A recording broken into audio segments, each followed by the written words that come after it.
Provérbios 17, Provérbios capítulo 17, versículo 17.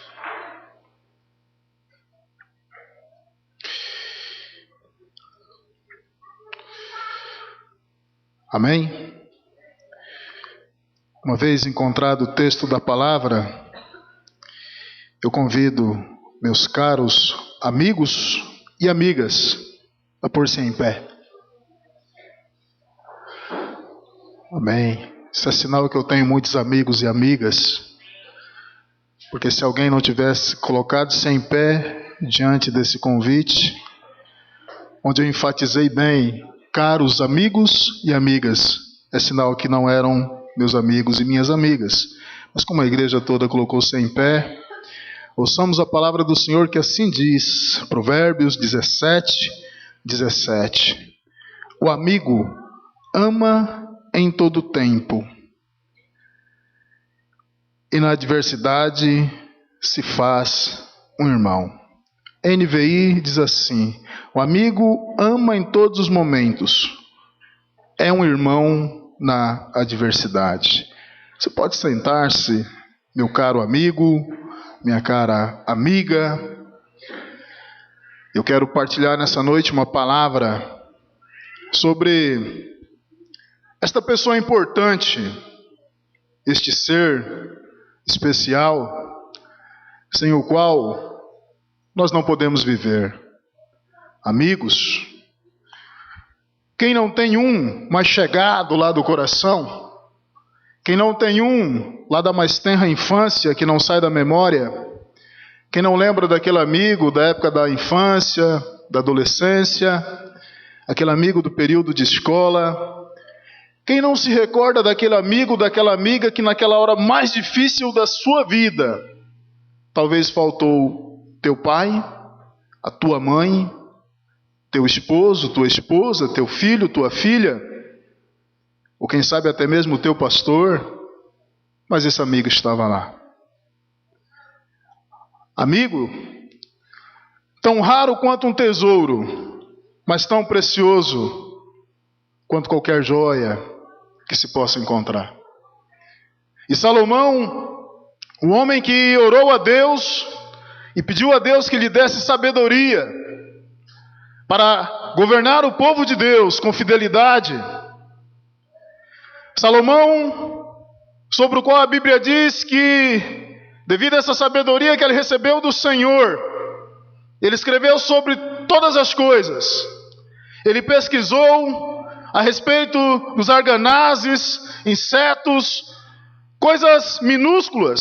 Sobretudo Salomão procurou conhecer, investigou a sabedoria popular e recolheu dentre os provérbios popular diversas coisas. E dentre as diversas coisas que ele colheu, que foram acrescentando a sabedoria dele, ele dedicou algo ao amigo, à amiga. E no versículo 17 do capítulo 17 de Provérbios, ele fala: o amigo ama em todos os momentos, é um irmão na adversidade. Quem de nós não sente falta daquele amigo que quem sabe já partiu? E quem de nós, muitas vezes, quando se encontra numa situação difícil, a primeira pessoa que a gente se lembra é aquele amigo certo, da hora incerta? Assim como diz o poeta popular: você, meu amigo de fé, meu irmão camarada. Todos nós temos um, ou tivemos um, ou quem não tem, está buscando encontrar um. Porque existem momentos em nossas vidas que pode nos faltar tudo, menos a presença de um amigo. Amigo certo da hora incerta. A palavra de Deus, ela nos fala de Abrão, ou Abraão, que andou com Deus, e por andar com Deus, entrou para os anais da história judaica cristã, como aquele que se tornou amigo de Deus. A partir dessa citação, meus caros amigos e amigas, entendemos que ser amigo é andar junto. Ser amigo é estar junto. Nós vivemos numa época materialista, em que as pessoas dão muito valor a dar e receber, principalmente no tocante a presentes. Entendemos que amigo não é nem tanto aquele que dá presente, mas aquele que se faz presente. Amém? O amigo verdadeiro não é aquele que te dá presente, porque muitas vezes o presente que o amigo dá é no sentido de substituir a presença dele.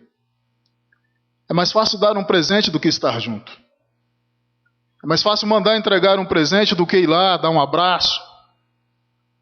E Abraão entrou para os anais da história judaico-cristã como aquele que andou com Deus. E aí nós entendemos que andar com Deus fez de Abraão amigo de Deus, a ponto da Bíblia Sagrada registrar isso. E aprendemos que ser amigo é andar junto, é estar junto, é sofrer junto, é sorrir junto, é ser um amigo certo nas horas incertas.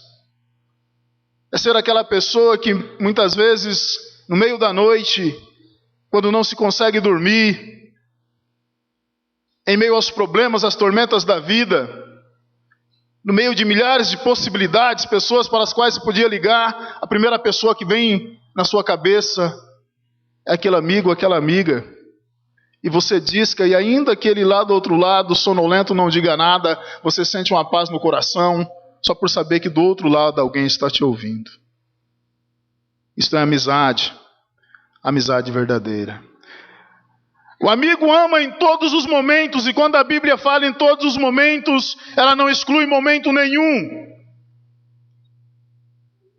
A verdadeira hora, o verdadeiro momento de se conhecer uma amizade, meu amigo, minha amiga, meu caro amigo, minha cara amiga, é na hora mais difícil do seu viver. Jesus juntou em torno dele muitas pessoas. No estudo que estamos dando aos domingos na sala de líderes, falávamos sobre os 70. Depois em casa minha esposa perguntando, eu peguei na Bíblia, mostrei lá para ela onde falava dos 70. Chegou determinado momento, em João 6, Jesus traz um discurso um pouco duro. Aí os 70 diminui para 12, ou um pouco mais de 12, porque quando lemos lá em Atos, na escolha daquele que iria substituir Judas, a Bíblia fala, se não me falha a memória, de José, cognominado Justo, e Matias, que andou com Jesus desde o batismo. Então nós entendemos que não era só 12, mas a Bíblia foca em 12. Mas quando Jesus faz um discurso duro em João 6, os 70 vão embora. Jesus fica com 12. Ele olha para os 12 e faz aquela pergunta: e vocês também vão querer ir embora? E Pedro responde: a quem iremos nós, Senhor? Só tu tens palavra de vida eterna. João 6, o discurso do pão da vida. Porque naquele discurso Jesus falou de compromisso. Naquele discurso Jesus falou de realmente estar com Ele até a morte. Quando Ele fala de comer a carne e beber o sangue dEle, podemos até interpretar no sentido da Santa Ceia, mas Ele fala também de um compromisso com Ele, de estar firmado nele, de andar com Ele, de sofrer com Ele, de estar com Ele em todos os momentos. E o discurso foi tão impactante que alguns dos ouvintes falou: esse discurso é duro demais de se ouvir. Quem é que pode suportar isso? Quem ouviu entendeu que falava de perigo, que falava de morte, de perseguição, mas Jesus não retirou nenhum ponto, nenhuma vírgula daquilo que havia colocado. Mas olha para os 12 mais próximos dele, fale: vocês também vão querer ir embora? E vem a resposta lapidar, tremenda de Pedro: a quem iremos nós, Senhor? Somente tu tens vida eterna. E Tomé, se não me falha a memória, fala assim: vamos com ele, para morrer junto com ele. Isso é ser amigo. Isso é ser amiga. É estar disposto a pagar o preço, sofrer junto, até mesmo morrer junto. É estar presente, não é enviar presente, mas estar presente em todos os momentos. Eu estive, no período que o Júnior esteve acamado, estive pensando, até na rádio, eu fiz um comentário lá, eu falei, Paraíbas também adoece. Em 8 anos que eu estou aqui, quase 9 anos, a segunda vez que vejo o Júnior doente, quando pedi oração pelo rádio por ele. E lá na rádio diz assim, eu disse, agradeço a Deus pela vida do Júnior, uma pessoa que tem estado aqui com vocês pela rádio, que tem estado presente na igreja. E a gente podia sentir o carinho dos ouvintes que ligavam lá, dizendo que estavam orando por ele. Isso demonstra que ele construiu amizades com pessoas que até mesmo ele não conhece. Mas construiu amizades. Nesse mundo em que nós vivemos, igreja, em que as pessoas dão valor a tantas coisas que vão passar, as pessoas edificam sobre aquilo que não é sólido, sobre aquilo que é areia, em que os pais muitas vezes numa correria louca, frenética, buscam deixar para o filho herança, bens, pagam caro muitas vezes em computadores, em jogos. Nesse tempo em que as pessoas estão tão fixadas naquilo que é material, nós enquanto cristãos, cristãs, filhos e filhas de Deus, nós temos que demonstrar ao mundo que existe algo sobremodo excelente, algo que não tem preço. E este algo sobremodo excelente, que não tem preço, chama-se amizade sincera, amizade verdadeira. E essa amizade verdadeira, sincera, ela não se demonstra através de um presente caro, mas se demonstra a partir do estar presente, do estar junto, do caminhar junto, do ir lá ver, do visitar, do abraçar, do não deixar para amanhã aquilo que deve ser feito hoje, porque, meu amado, minha amada, se tem uma coisa que nós não possuímos, se tem algo que o homem não possui, se tem algo que eu não possuo e que você não possui, e é engano pensar que possuímos, é o amanhã. Nós possuímos o hoje, nós possuímos o agora. Amém? O amanhã pertence a Deus, diz a palavra. E nós muitas vezes caímos no engano diabólico até de postergar as coisas, de adiar, procrastinar, palavrinha difícil, procrastinação. Amanhã eu digo para minha esposa o quanto eu a amo. Amanhã eu dou aquele abraço, pedindo e dando perdão para o meu pai que muitas vezes foi duro comigo. Amanhã eu visito aquele amigo que faz tempo que eu não vejo. A sociedade tem uma hipocrisia que eu acho assim tremenda, mas que é a cara dessa sociedade pós-moderna que nós vivemos. Muitas vezes as pessoas não se preocupam em ver o outro quando o outro está vivo. Aí recebe aquele telefonema no meio da noite. Fulano morreu. Quando a pessoa não gasta até o que não tem para ir lá ver um cadáver, que não tem mais calor em si, que não pode mais demonstrar e nem receber sentimento, quando não gasta o que não tem para ir lá ver alguém que jaz morto, na posição horizontal, manda aquelas flores lindas para alguém que não pode sentir o cheiro dela, para alguém que não pode ver a beleza dela. Às vezes eu escuto rádio e ouço no rádio algumas homenagens póstumas. E sempre o entendimento que eu tenho é que aquilo ali expressa coisas, palavras, sentimentos que as pessoas queriam ter dito e nunca tiveram coragem de dizer. E aí quando o outro faleceu, o outro partiu, para amainar a consciência, se escrevem aquelas coisas tão lindas, mas que só são palavras ao vento, porque a quem foram direcionadas já não existe mais. Já não está mais ali. Eu vi de perto, irmãos, o desespero de um homem, por nome de Jorge. O pai dele, seu Eduardo, um senhor, assim com os cabelos já grisalhos, brancos, igual do irmão Salomão, né? Um homem trabalhador da roça. E o Jorge um dia bebeu. O Jorge, quando estava sóbrio, era um cara muito bom. Mas bastava tomar uma dose, literalmente ficava possesso. Eu hoje penso que ele era possuído não por uma legião, mas por um espírito de 51, porque ele gostava de tomar uma 51. Tinha 51 demônios nele.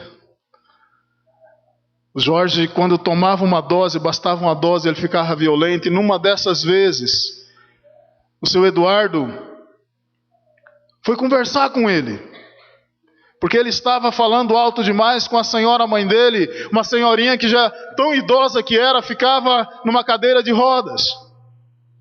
E o Jorge, embaixo do efeito do álcool, começou a xingar a mãe dele.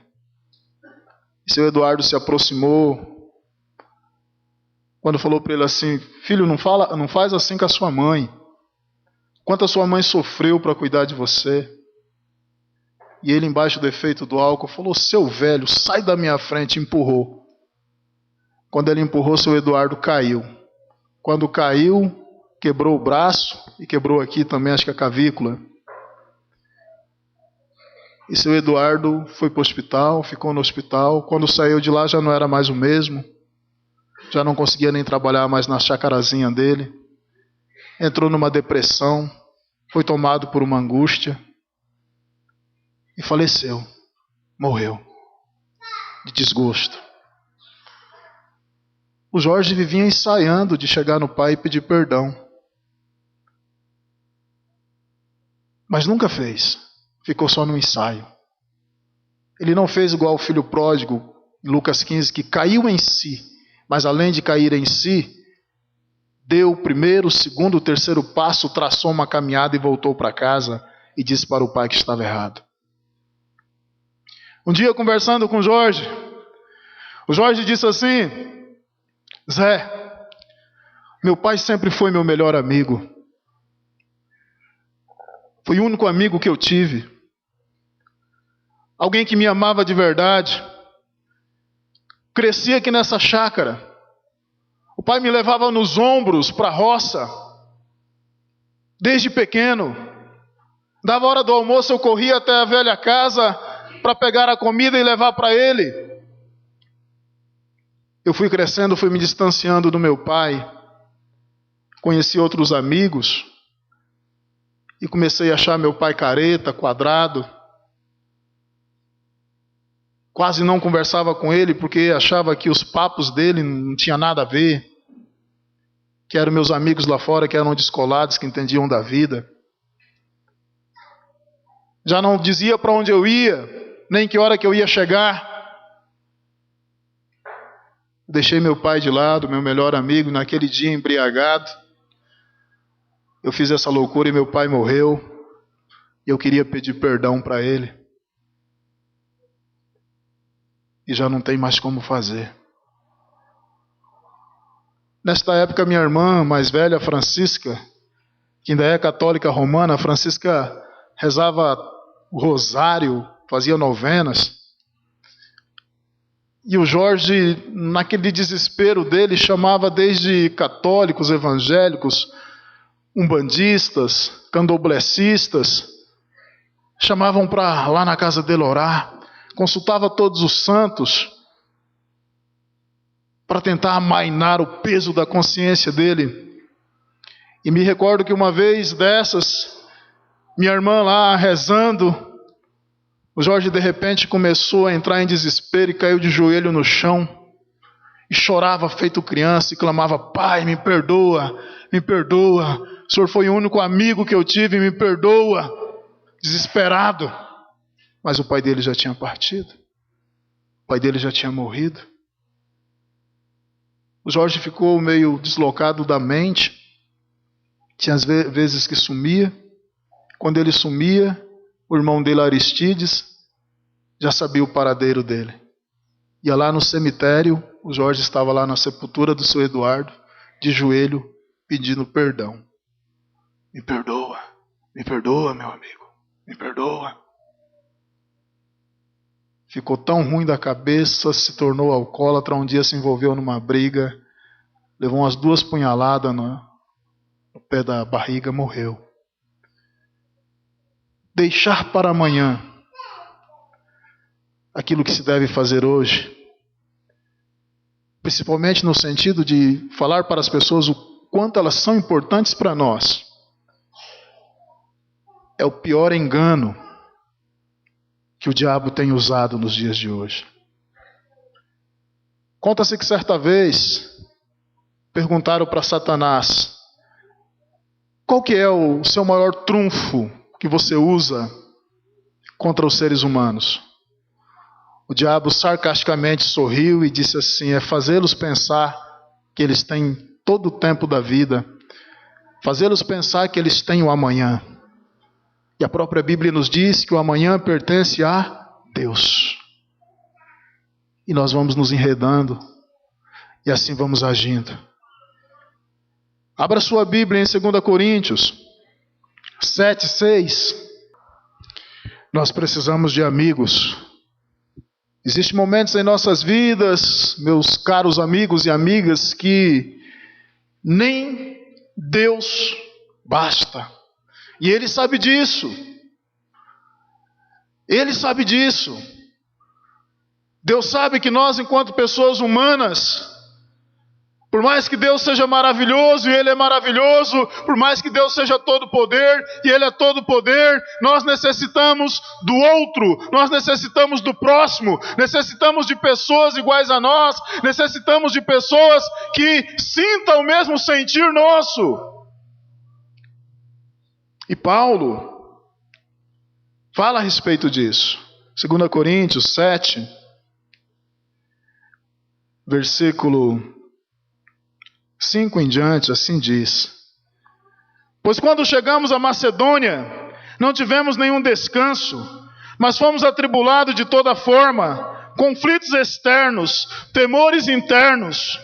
Deus, porém, que consola os abatidos, consolou-nos com a chegada de Tito, e não apenas com a vinda dele, mas também com a consolação que vocês lhe deram. Ele nos falou da saudade, da tristeza e da preocupação de vocês por mim, de modo que a minha alegria se tornou ainda maior. Deus que consola os abatidos. Paulo se encontrava em um momento de dificuldade da vida dele, no momento de angústia, no momento de temores e tremores internos e externos. E Deus olhou para Paulo, sentiu a dor de Paulo, não mandou uma revelação, não mandou um anjo, não mandou uma profecia, mandou um amigo, mandou Tito. Porque tem momentos em nossas vidas, meus caros amigos e amigas, que nós não precisamos do sobrenatural, nós precisamos do natural. Nós precisamos de um ombro amigo,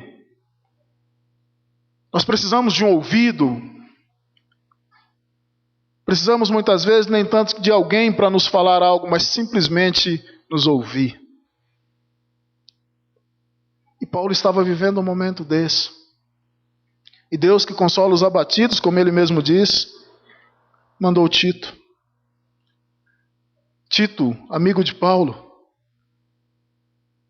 Amados, muitas vezes nós pensamos que Deus usa de anjos. Eu já tenho dito aqui que eu não creio que nos dias de hoje Deus vai ficar usando anjo. Tem pessoas que ficam numa histeria querendo ver anjo. A partir da instituição da igreja, Deus não envia mais anjos, a não ser em momentos extremos. Deus envia pessoas. Amém? Você é anjo de Deus para consolar o aflito. Os anjos que Deus envia não habitam no céu, não possuem asas, mas habitam na terra e são pessoas humanas. Sou eu, é você, somos nós, que temos sobre nós a incumbência de levar uma palavra de consolação, uma palavra de ânimo, de paz, ou muitas vezes não levar palavra nenhuma. A Jússi me ligou ontem, falou assim: pastor, tem uma amiga minha que está passando por muitos problemas. Ela é da congregação cristã, está passando por muitas dificuldades, está sozinha, aliás não está nem mais na congregação. E a minha mãe falou do Senhor para ela, ela veio conversar comigo e disse que gostaria de conversar com o Senhor. Eu ia passar aí em sua casa para a gente ir lá, mas estou aqui no trabalho, devido aos festejos, não vou poder sair. O senhor pode ligar para ela? Falei, posso. Me passa o número. Passou o número, liguei para a mulher. Ou melhor, pedi para a Jússi, falei, Jússi, liga para ela antes e diga que eu vou ligar. A Jússi ligou. Passou uns 10 minutos, eu liguei. Falei, eu sou pastor da igreja metodista. A Jússi disse que a irmã está passando por algumas lutas. Ela falou, sim, pastor, estou passando por umas dificuldades. O senhor está com tempo de ouvir? Eu falei, estou. Espera aí que eu vou ligar de volta para o senhor. Ligou. Ela ficou mais ou menos uns 15 minutos falando no telefone e eu só ouvindo.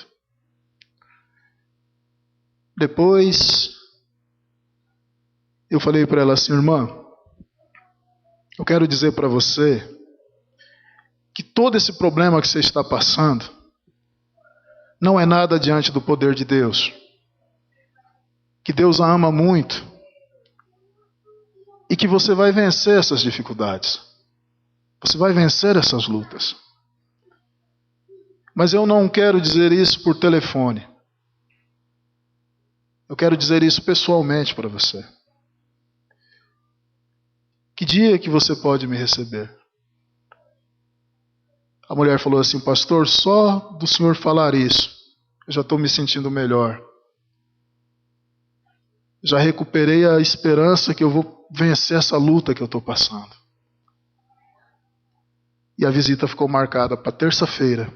Mora ali próximo à casa do Alessandro Gaião, acho que do lado do Jesus ali, aquele que acho que saiu candidato uma época aí. Uma palavra amiga, um ouvido pronto a ouvir, 2 braços abertos pronto a acolher. É isso que o mundo precisa. É isso que nós devemos dar.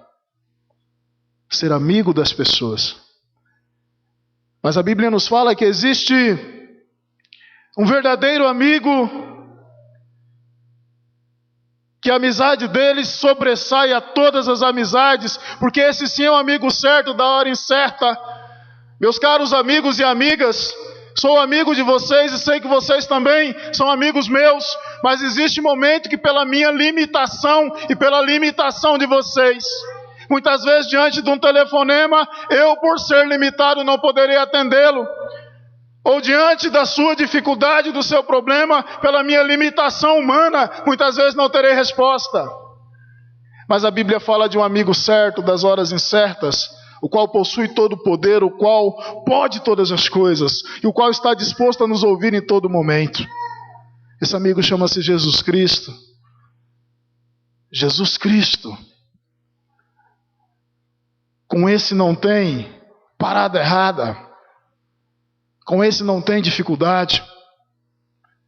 Esse está 24 horas à disposição, esperando que a gente abra o coração. Jesus, nele a gente pode confiar. Com ele a gente pode se abrir. Só que quero dizer para vocês, ele não substitui. Você ter Jesus como amigo não quer dizer que você tem que se isolar só você e Jesus. Você precisa de um amigo humano. É por isso que o próprio Jesus instituiu comunidade. Porque o próprio Jesus sabe que por mais que ele seja presente em nossas vidas, existem momentos que você, que eu, vamos precisar que Ele haja em nossas vidas, nos enviando alguém igual a nós. E foi assim que Ele agiu na vida de Paulo. Enviou Tito. E a presença de Tito, as palavras de Tito, trouxe paz ao coração do apóstolo Paulo. Lá em minha casa ontem, meu aniversário foi na quarta-feira última, e alguns irmãos, terça-feira aliás, né? Depois dos 25 a gente começa a esquecer até o dia do aniversário. Foi terça-feira. Fiz 38 anos, e alguns irmãos aí, minha esposa, algumas irmãs, alguns irmãos, resolveram fazer aquilo que já não é surpresa. Surpresa é se não sair algo, né? Vocês vão me surpreender realmente o dia que eu fizer aniversário e não sair algo. O dia do pastor passou batido, mas eu falei, o aniversário com certeza vão se lembrar. Então, se vocês quiserem me surpreender algum dia antes de eu ir embora daqui, não faça algo. Não faça nada. Aí vai ser surpresa. Amém? Porque eu sei que sempre vai ser feito algo. Então já não era surpresa. Não era surpresa. E lá eu olhava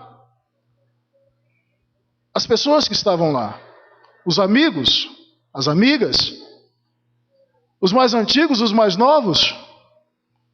E eu me recordava do primeiro aniversário que eu tive na vida, que foi aqui, nesta igreja, quando aqui cheguei em 2003. Primeiro aniversário, primeiro bolo, primeira festa. Me recordava disso. E me recordava da igreja, aquele punhadinho de pessoas. E ali, enquanto eu estava assentado, passava na minha mente um filme de amigos novos que Deus trouxe, de amigos que Ele recolheu para Ele, como a irmã Veni, como a irmã Odete. E eu fui vendo rostos diferentes, o Leandrão, o Leandrinho, Rafael, Eliane, novos irmãos, novas irmãs que Deus vem trazendo. E alguns, né, que a gente, ainda perguntei para Maria Socorro, cadê o Júnior e a Rosângela? Amigos que você sabe que sempre vão estar por ali. Seu Moisés, Dona Linda, o Cláudio e a Célia. Cadê? Amigos, nos melhores momentos de nossas vidas, assim como nos momentos mais difíceis de nossas vidas, a gente sente falta das pessoas que a gente sabe que nos ama e pessoas a quem nós amamos também. Eu pude me recordar do impacto que causou na minha vida aquele primeiro aniversário. Aquele primeiro bolo, aquela demonstração de carinho, de amizade. É tão bom saber que somos amados, amém? É tão bom saber que alguém se lembra da gente. É tão bom saber que em algum lugar tem alguém orando por você. É tão bom saber que nas horas mais difíceis da sua vida você tem alguém com quem você possa contar. Amigo é assim, esta pessoa que você sabe que é para toda obra, para todo momento, para todo instante. Mas muito melhor do que você saber, é você ouvir. É você ouvir. Imagine como seria o relacionamento de um casal, e quem sabe alguns casais aqui vivam isso. Que a mulher, ela pergunta para o marido, você me ama? É igual o interrogatório de Jesus para Pedro, né? Simão, filho de Jonas, você me ama? Sim, senhor, tu sabes que eu te amo. Zé do Egito, meu esposo, você me ama? Sim, dona Fátima, você sabe que eu te amo.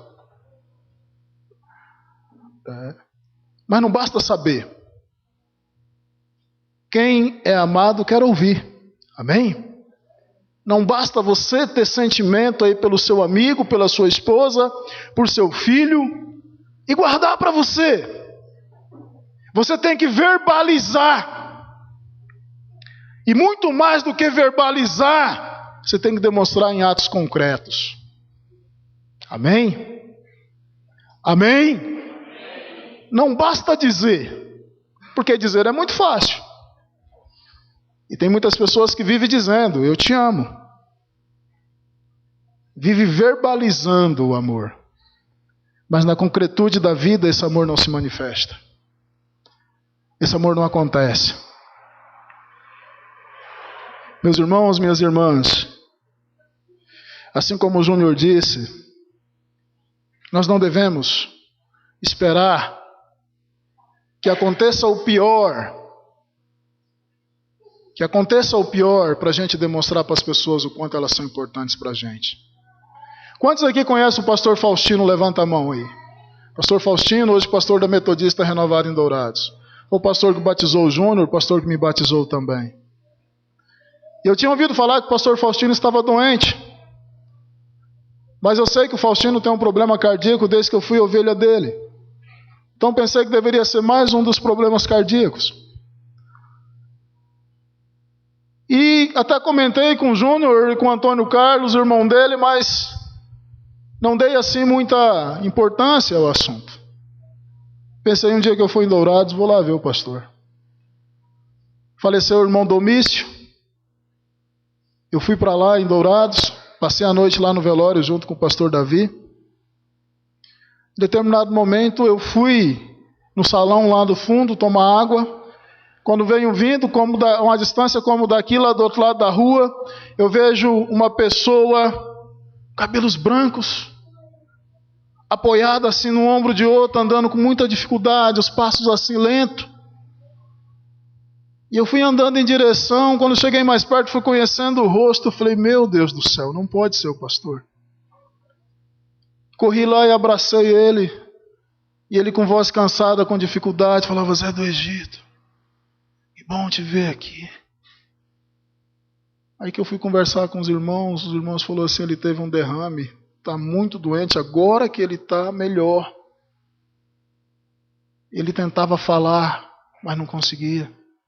E a última lembrança que eu guardava na mente do Faustino foi quando estive em Dourados, junto com o Júnior e o irmão Elias, lá na Metodista Renovada. Fomos lá num trabalho de células que ele fazia, e ele todo alegre, eu olhei para ele e falei, pastor, o senhor está com um rosto diferente, cabelo ainda pretinho, e ele deu um sorriso, falando, é que eu coloquei uma dentadura nova, não espalha não, aquele jeito alegre dele. Essa era a última lembrança que eu guardava dele. E poucos, isso não tem acho que 6 meses, 7 meses que aconteceu, 8 meses por aí.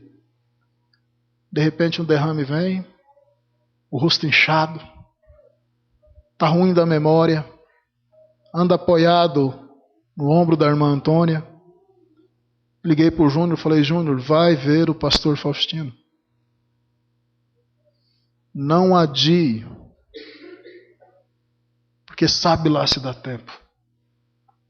Eu falei para o Júnior, eu sei o quanto ele foi importante na sua vida. Ele fez o casamento de vocês, assim como ele foi importante na minha vida também. O grande problema, irmãos e irmãs, é que nós muitas vezes adiamos as coisas.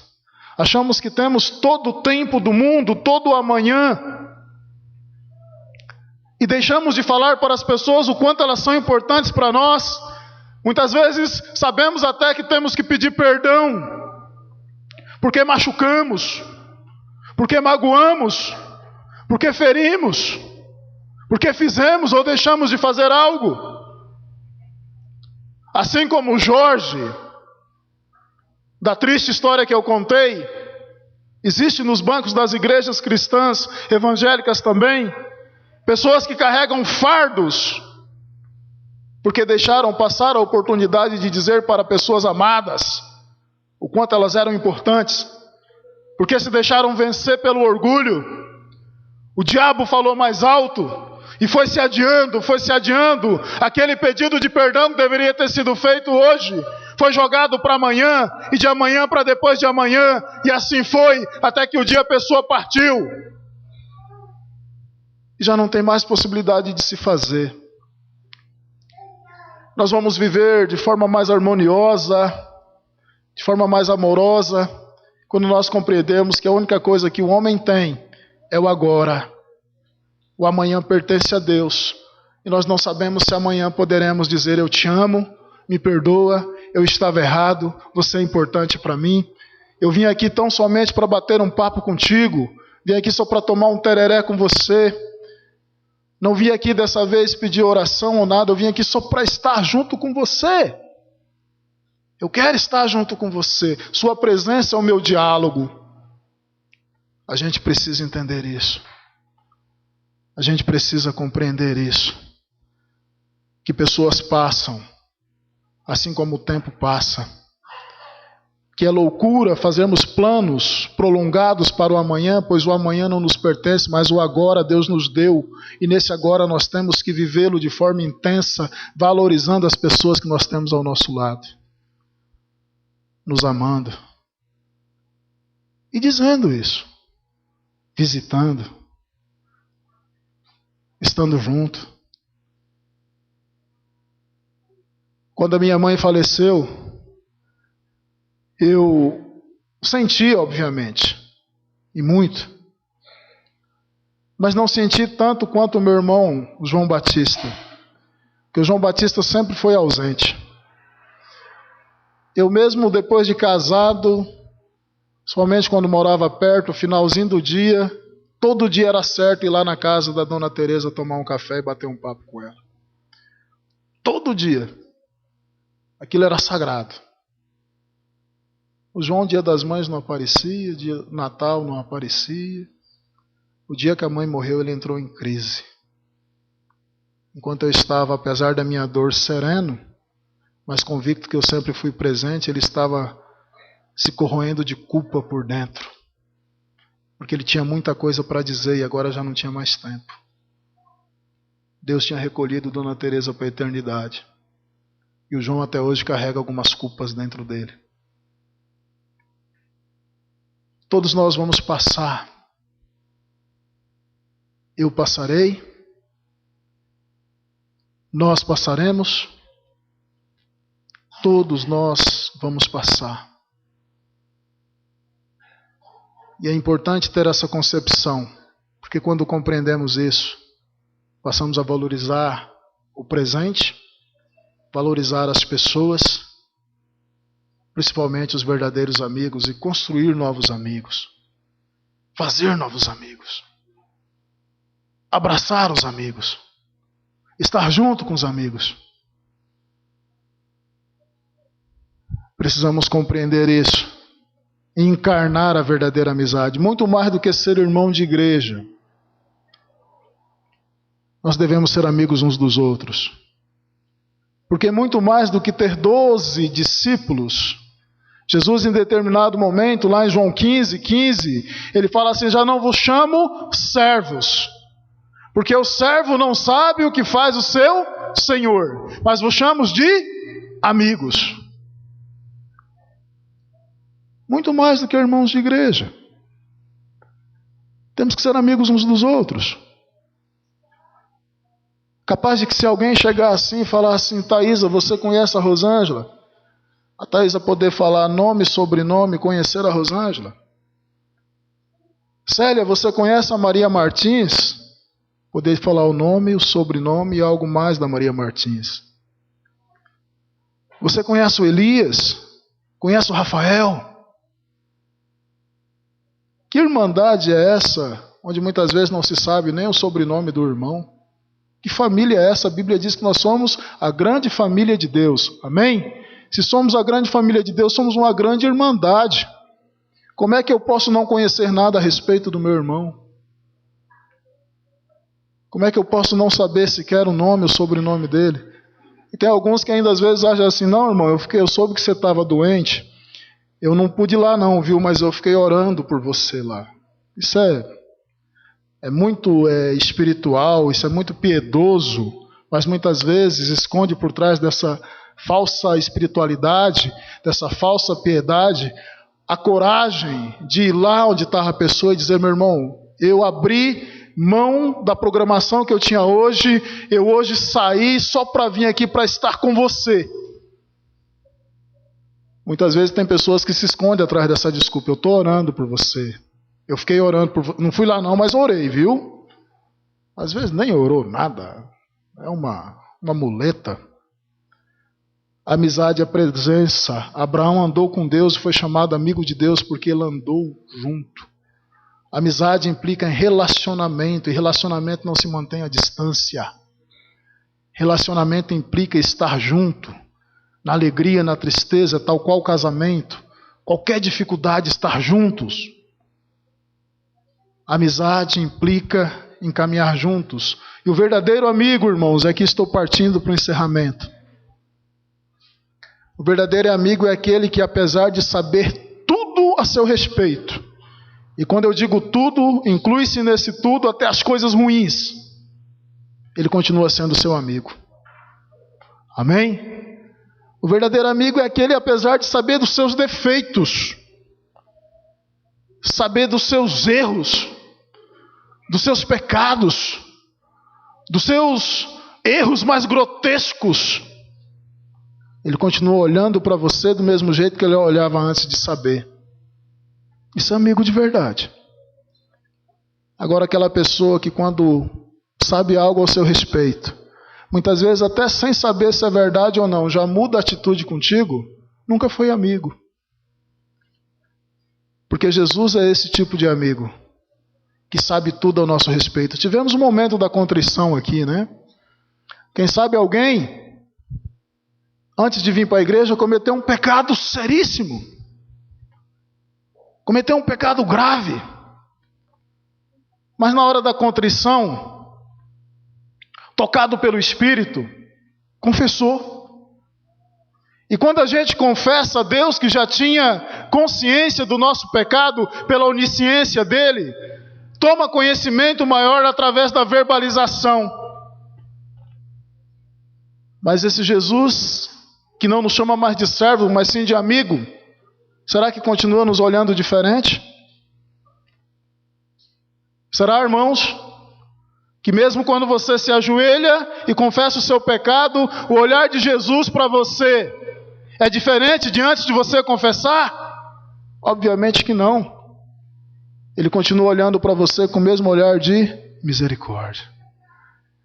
Será que o olhar de Jesus para Judas, quando Jesus está no Getsemane e Judas chega com uma turba para prendê-lo, e Jesus dá o primeiro passo, vai em direção a Judas e fala para ele assim: amigo, aqui viestes, e beija ele.